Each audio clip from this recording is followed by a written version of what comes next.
Makasih. Baik. Anak-anak kita sampai di mana terakhir? Bukunya yang sudah dibahas Ustadzah. Halaman berapa? Halaman 70 sudah. Halaman 71 sudah belum, Nak?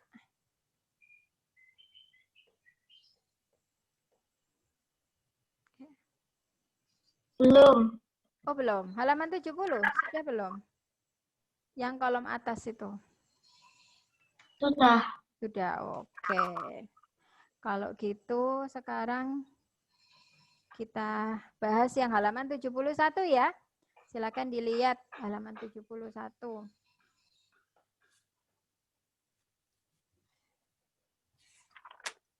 Ini kelas Andromeda. Gia. Silakan dibaca Gia.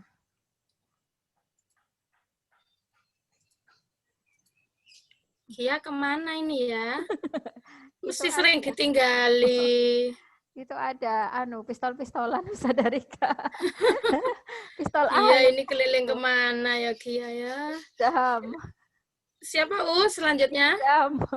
Nizam ya, semoga Iya. Mas Nizamnya standby juga ini. Alhamdulillah. Ya Mas Nizam.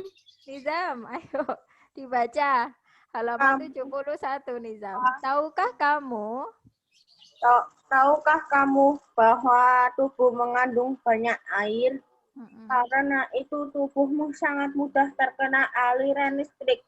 Mereka yang bekerja di tempat yang mengandung banyak sumber listrik membutuhkan pakaian khusus. Kamu harus berhati-hati terhadap kabel listrik ada di sekitarmu. Saat kamu bermain layangan, bermainlah di tempat yang tidak ada gardu listriknya. Benang layangan yang basah sangat berbahaya apabila tersangkut di gardu listrik. Suatu saat mungkin kamu membutuhkan peralatan yang menggunakan listrik. Sebaiknya kamu Meminta bantuan orang dewasa di sekitarmu. jauhilah barang-barang elektronik dari air. Tahukah kamu petir juga mengandung listrik? Segeralah masuk ke dalam ruangan apabila petir mulai terdengar. Iya, terima kasih Mas Nizam. Membacanya bagus, lancar. Kita diskusikan anak-anak di bawahnya itu. Berdasarkan hasil diskusi dan bahan bacaan di atas, buatlah petunjuk cara menghindari bahaya listrik. Nah, siapa yang tahu yang pertama? Menggunakan pakaian khusus. Boleh. Kalau bermain layangan harus bermain layangan di mana, Nak, sebaiknya? Yang tidak Di lapangan. Iya, di lapangan. Boleh. Bermain layangan di lapangan. Dilihat di kolom chat ya. Apalagi selain bermain layangan? Menggunakan pakaian khusus tadi itu berarti menggunakan apa? Pelindung, ya. Kalau apa?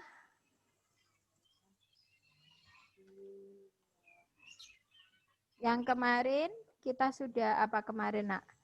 Kita sudah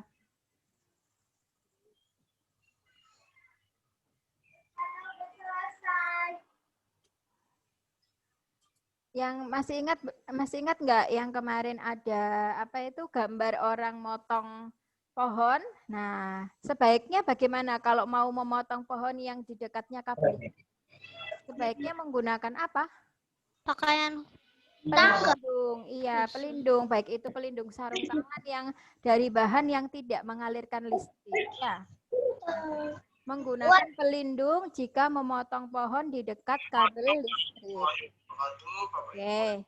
Yang ketiga sekarang, apalagi? Yang berkaitan dengan alat elektronik bagaimana? Tidak memegang alat elektronik jika tangan dalam kondisi basah. Iya, pinter. Tidak meletakkan alat elektronik di dekat tempat berair. Nah, itu secara garis besarnya ya. membaca semua materi pembelajaran semangat bagi Bapak Ibu yang silakan share di grup ya. Setelah membaca. Nah, sekarang kita lanjutkan. Selain meletakkan alat elektronik, apa lagi, Nak?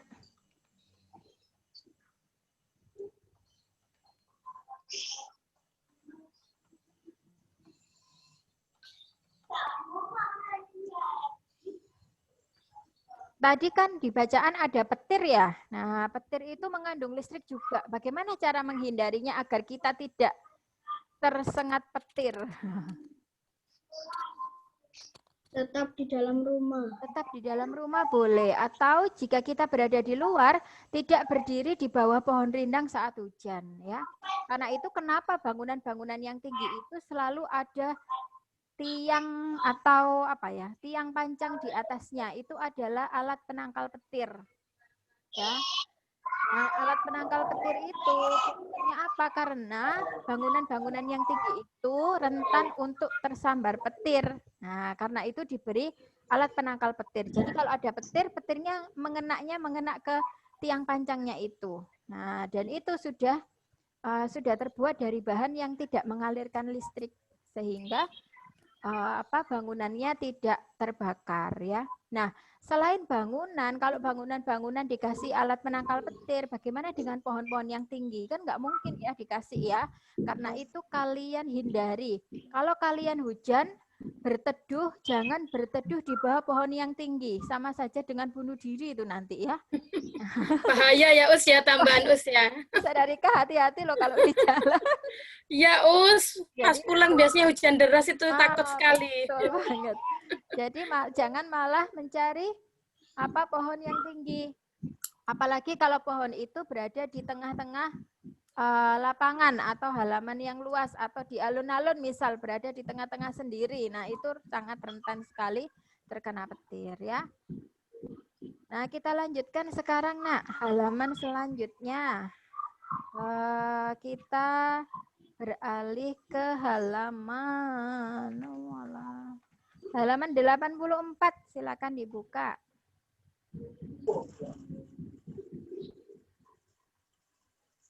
Fafa, dibaca. Kolom warna pink tak Ustazah? Apakah kamu tahu? Apakah kamu tahu manfaat lain dari batu bara? Ayo cari tahu lebih lanjut. Perhatikan dan analisis informasi tentang batu bara berikut. Menghasilkan metanol, bahan bakar cair untuk menggerakkan mesin di berbagai industri. Bahan bakar kompor briket untuk memasak kebutuhan sehari-hari. Menghasilkan gas, bahan bakar gas untuk industri dan pembangkit listrik tenaga gas. Pembangkit listrik, bahan bakar untuk pembangkit listrik. Oke, thank you. Batu bara. Stop, Fafa. Cukup. Bagus membacanya. Fahri Sakif. Dibaca, Le. Lanjutannya yang ada di kolom warna pink. Warna pink apa warna merah itu, Nak? Fahri. Ayo, Fahri. Ini kameranya aktif tapi kok gelap sih, Ri. Nah, sudah nyala Us. Bisa kamu di situ, Ri. Alhamdulillah. Ri, ayo dibaca, Ri, yang di dalam kotak pink itu, Ri. Batu bara merupakan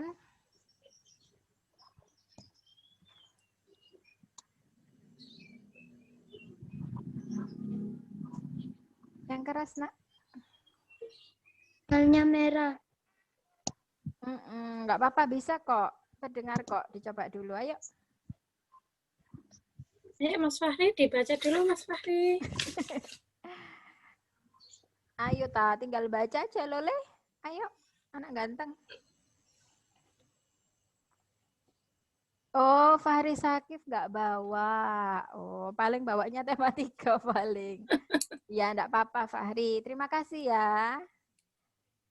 Yuk, bilang di mikrofon lah enak sih dari Iya. chat. Ustazah kangen suaranya. Kenzo. Dibaca Kenzo. Dari mana, Zo? Di kamar mandi, tah. Ayo dibaca. Yang di dalam kotak pink itu loh, Zo, halaman 84. Batu bara merupakan bahan bakar fosil yang termasuk dalam kategori bantuan sedimen. Proses Mulai atas, Zo. Batu bara merupakan sumber energi yang selama ini banyak dimanfaatkan dalam berbagai bidang kehidupan, mulai dari rumah tangga, usaha kecil, sampai industri. Batu bara cukup berpengaruh terhadap kegiatan ekonomi masyarakat. Batu bara merupakan bahan bakar fosil yang termasuk dalam kategori bantuan sedimen. Proses pembentukan batu bara membutuhkan waktu hingga berjuta-juta tahun lamanya. Batu bara terbentuk dari sisa-sisa tumbuhan purba yang kemudian mengendap selama berjuta-juta tahun dan mengalami proses pembentukan batu bara. Iya, terima kasih Kenzo, pintar bacanya lancar. Lanjut, kita ke halaman 85 ya, Nak. Dilihat itu nanti kalian diminta untuk menganalisis apakah pernyataan itu benar atau salah, ya. Kalau salah, alasannya apa? Kalau benar, alasannya apa? Nah, kita diskusikan bersama ya. Mulai dari nomor 1. Nomor 1, batu bara termasuk sumber daya alam yang berlimpah dan mudah diperoleh. Betul apa salah? Salah. Salah, kenapa kok salah? Kenapa salah? Apakah dia mudah diperoleh? Kenapa kok dia tidak mudah diperoleh? Butuh waktu berapa tahun sih? Apa berapa hari? Berjuta-juta tahun. Iya, berjuta-juta tahun. Betul. Salah karena membutuhkan waktu jutaan tahun untuk memperoleh kembali. Fafa, yuk ditulis Fafa. Yang penting keluar.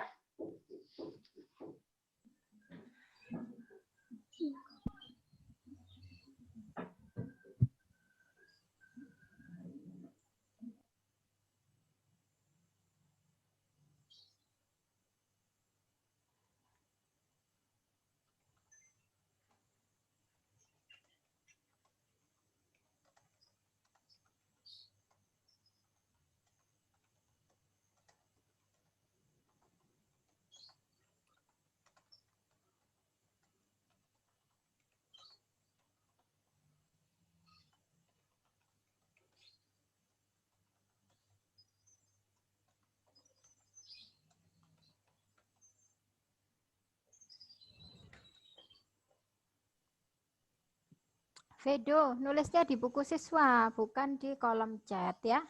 Kita lanjutkan nomor 2. Batu bara tidak mempunyai pengaruh terhadap kegiatan ekonomi masyarakat. Betul atau salah? Salah. Salah, kenapa salah? Kenapa? Batu bara itu bisa mempengaruhi kegiatan ekonomi masyarakat itu karena apa sih? Karena tidak dapat diperoleh. Kalau tidak dapat diperoleh, ya tidak bisa mempengaruhi malahan. Berarti betul lah jawabannya. Betul. Jawabannya salah. Batu bara itu bisa mempengaruhi. Kenapa? Bisa nggak batu bara itu diolah? Bisa. Bisa. Jadi apa diolahnya? Bahan bakar. Jadi makanan. Jadi makanan. Jadi aspal. Aduh, sadar belum sarapan ini kelihatannya. Belum sarapan sadar. Gas. Jadi aspal, jadi batu, jadi bahan bakar. Apa tadi, Fahri Ahnaf? Caranya biasanya bisa dibuat kereta. Iya, betul sekali, Fahri Ahnaf. Nah, karena dia bisa diolah, maka hasil olahan itu bisa digunakan untuk memenuhi kebutuhan hidup masyarakat. Berarti kalau kebutuhan hidupnya terpenuhi, maka tingkat ekonominya juga terpenuhi. Anak-anak, kegiatan ekonomi masyarakat itu ada apa saja sih? Kan ada kegiatan produksi, distribusi, konsumsi, kan gitu ya. Misalnya batu bara diolah menjadi aspal. Loh, jalannya bisa diaspal, akhirnya jalannya bagus. Nah, berarti kegiatan distribusi masyarakat, misalnya menjual sayur dari dataran tinggi ya, habis dipanen, kemudian ke kota, ke dataran rendah, itu lancar. Nah, proses distribusi, kegiatan distribusinya lancar karena jalannya beraspal. Nah, aspal itu dari olahan batu bara. Nah, contohnya seperti itu maksudnya ya. Jadi nomor 2 itu salah karena batu bara adalah bahan bakar fosil yang bisa diolah untuk memenuhi kebutuhan hidup masyarakat yang bernilai ekonomi. Fahri Sakif, kamu di mana, Le? Ditulis loh ya. Ditulis di buku, tulis saja, nggak apa-apa kalau nggak bawa buku siswa yang tema 2 ya. Ditulis halamannya, halaman 85.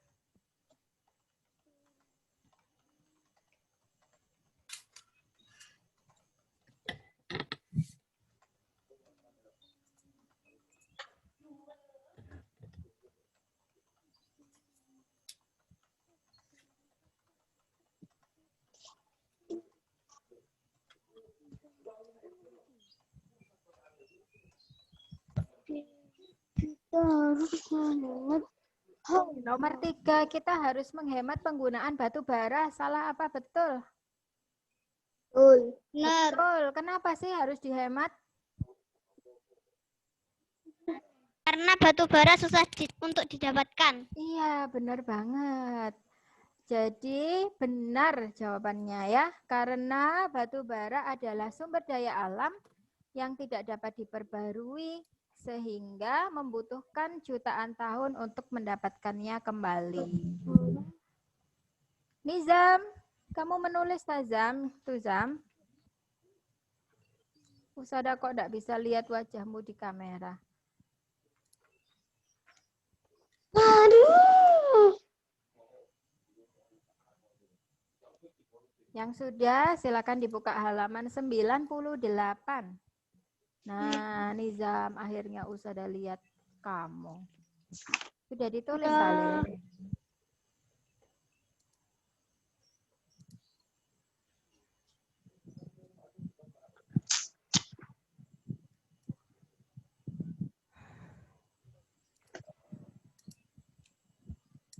Halaman berapa, Us? Halaman 98.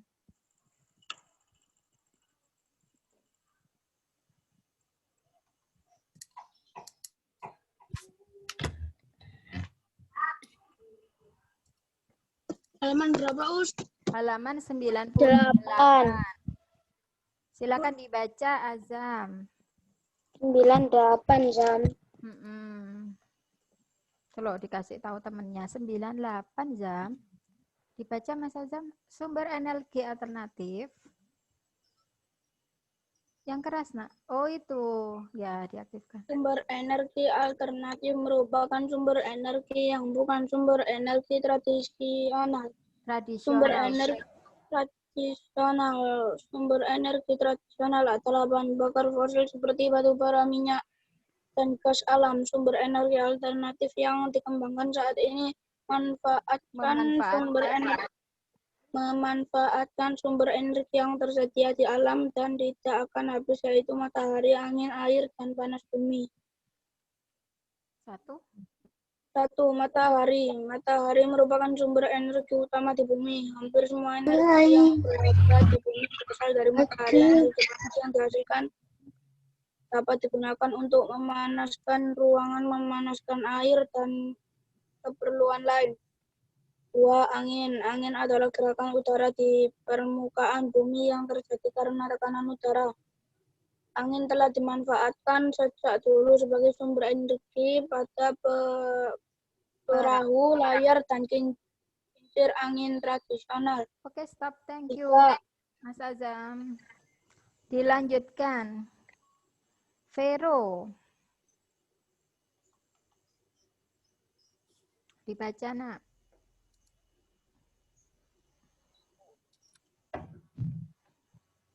Vero, enggak kurang ke tengah ta itu kamu. Geser. Nah. Ketawa. Ayo, Ro. Nah, air yang deras merupakan sumber energi gerak. Energi gerak itu bisa dimanfaatkan sebagai pembangkit tenaga listrik. Itu DPLTA tanda kurung pembangkit listrik tenaga air tanda kurung dibuat bendungan air Tanda kurungnya, tanda kurungnya nggak usah dibaca, Ro. Di PLTA atau pembangkit listrik tenaga air, gitu cara bacanya. Ya, ayo diulangi. Di PLTA. Di PLTA pembangkit listrik tenaga air. Ya, ditambahi atau nggak Dalam apa-apa. dalam kurung tuh dibacanya atau. Dibuat Lagi, Ro, di PLTA. ulang lagi. Wah, kamu Di biar PLTA tanda kurung pembangkit listrik tenaga air dibuat bendungan air di tempat yang tinggi. Air yang di bendungan tersebut kemudian air yang di bendung tersebut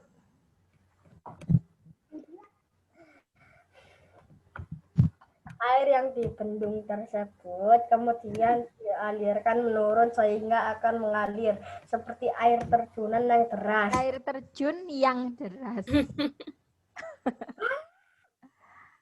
Loh, dimatikan loh. Air terjun kok air terjunan itu loh. Lanjutkan, Ro. 4 panas bumi. Panas bumi, energi panas bumi. Gak kelihatan muka. Ro, dinyalakan videonya. Nggak mau. Kenapa? Nggak apa-apa, Mas. Ayo. Panas bumi, energi panas bumi, tanda kurung energi geotermal merupakan Atau kok tanda kurung sih, Nak?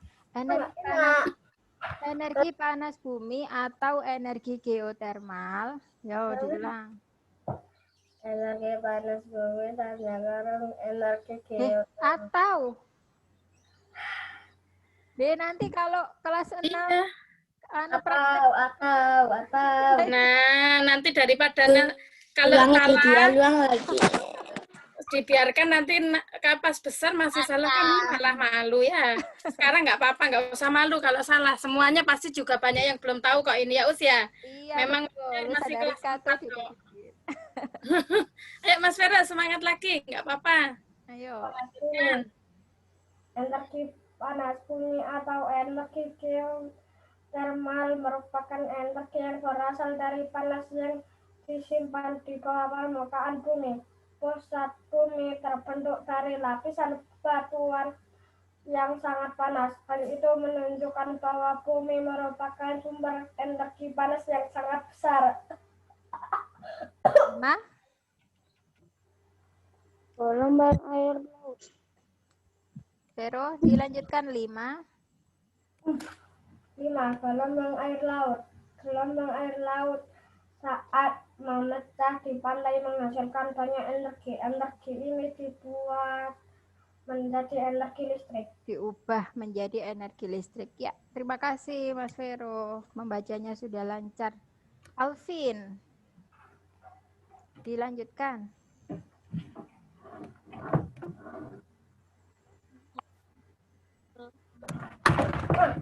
Vin, kamu kok jungkir balik toh, Vin? Kameranya dibetulkan. Kamera. Dilihatkan Mas. Ini Mas Alvinnya kok nggak kelihatan kakinya tambahan. Iya, Iya. Nomor 6, Vin. Ini lagi pasang headset ya. Dipasang dari tadi, Pak Oleh. Ayo. Kadang tuh malah kayak nggak dengar gitu, Us. Kalau pakai headset. Ayo Alvin nggak usah pakai headset. Alah, ya wes langsung dibaca aja loh, nggak usah pakai headset. Alvin. Fahri Ahnaf, yuk dilanjutkan. Bahan bakar bio. Bahan bakar bio merupakan bahan bakar yang berasal dari makhluk hidup, baik hewan maupun tumbuhan. Bahan bakar bio yang berasal dari tumbuhan di antaranya tumbuhan berbiji yang mengandung minyak seperti bunga matahari, jarak, kelapa sawit, kacang tanah, dan kedelai. Bahan bakar tersebut dikenal sebagai biodiesel.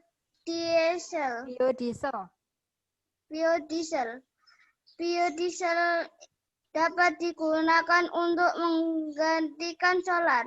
Dikenal sebagai singkong, ubi, jagung, dan sagu dapat diubah menjadi bioetanol.